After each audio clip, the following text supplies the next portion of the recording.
pardon my French, but recently I stumbled on a speech by Killer Mike in Atlanta in front of a mostly African American audience, and he had a reality check with his crowd, so to speak.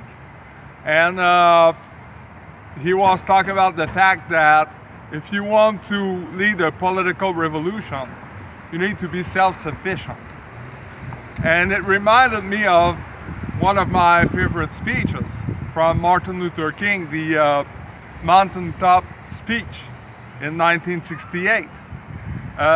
Dr. King talked about the fact that collectively African Americans at the time had an annual income of more than $30 billion a year.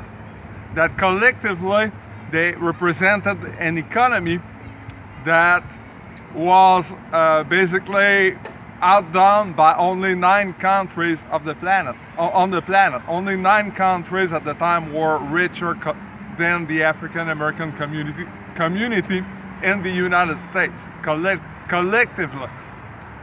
And in other words, if you want to get something done, you need to use your leverage. And this is what Killer Mike was talking about recently. And I think it's beyond racial barrier here. Whether it's black or white, if we want to get something done, we must use our leverage.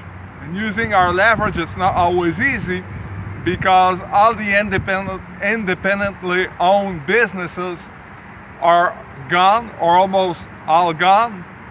So we deal with big corporations, and sometimes we're like, what am I gonna do? But it's time to start thinking about alternatives. Killer Mike was talking about having your own garden in your own yard and grow some food. You know, that's a solution. But I know one thing, the solution is certainly not using the self-checkout lane when you go to the grocery store. So in other words, it's important to start being conscious and start realizing that every single gesture that we make has an impact on our future.